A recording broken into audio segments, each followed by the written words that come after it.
আসসালামু আলাইকুম Brazil football fans.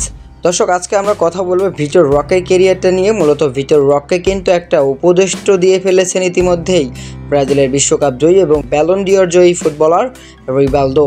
মূলত রিভালদো কিন্তু একজন বার্সেলোনা লিজেন্ড, তারপরেও তিনি কেন ভিটোর রককে বার্সেলোনা ছেড়ে যেতে বলছেন এটাই আসলে অনেকে বুঝতে পারছেন না। মূলত ভিটোর রক কিন্তু এই বছরের জানুয়ারিতে বার্সেলোনাতে এসেছিলেন এবং এসে তিনি কিন্তু 14টি ম্যাচ খেলার সুযোগ পেয়েছেন, তবে সেখানে কিন্তু তিনি সময় খুবই কম পেয়েছেন। এরই মধ্যে কিন্তু তিনি 2টো গোলও করেছিলেন। মূলত ভিটোর রক কিন্তু অ্যাথলেটিকো দি প্যারাডাইসে যখন ব্রাজিলিয়ান লিগে তখন খেলতো, তখন কিন্তু ভিটোর রক দুর্দান্ত একটা ছন্দে ছিল, কিন্তু বার্সেলোনা আসার পর ভিটোর রক যেন রীতিমতো হারিয়ে গেল। আসলে হারাবেই না কেননা তাকে যে সেই পরিমাণ সুযোগই দেওয়া হয়নি। তাই তো ভিটোর রককে এবার ক্লাব ছাড়ারই পরামর্শ দিয়ে বসলেন বার্সেলোনারই লিজেন্ড ফুটবলার রিভালদো। মূলত রিভালদো কিন্তু একটা পোস্টের মাধ্যমে এই বিষয়টি নিশ্চিত করেছেন। তিনি বলেন, ভিটোর রক প্রমাণ করবেন যে বার্সেলোনা তার সম্পর্কে ভুল ছিল।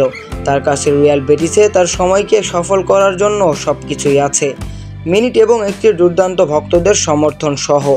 মূলত রিভালদো কিন্তু ভিটোর রককে স্পষ্টভাবে বলে দিচ্ছেন যে ভিটোর রক বার্সেলোনা ছেড়ে দাও এবং বার্সেলোনা যে তোমার সাথে ভুল করেছে সেটা তারা বুঝতে পারবে। তুমি রিয়াল বেটিসে যাও, সেখানে সফল হও, সেখানে মিনিট পাবে, সেখানে তুমি ভক্তদের সমর্থনও পাবে। মূলত এরকম একটা উপদেশ কয়জন ফুটবলার দেয়? এটা আসলে ব্রাজিলিয়ান বলেই হয়তোবা সম্ভব, কেননা একজন ক্লাবের লিজেন্ড ফুটবলার হয়েও কিন্তু সেই ক্লাবের বর্তমান আচরণের কারণে কিন্তু ক্লাব ছাড়তে বলছেন তার স্বদেশী ফুটবলারদেরকে। এটা সত্যি দুর্দান্ত। রিভালদোর এরকম একটা কথা ভিটোর রকের ক্যারিয়ারও ঘুরে যেতে পারে।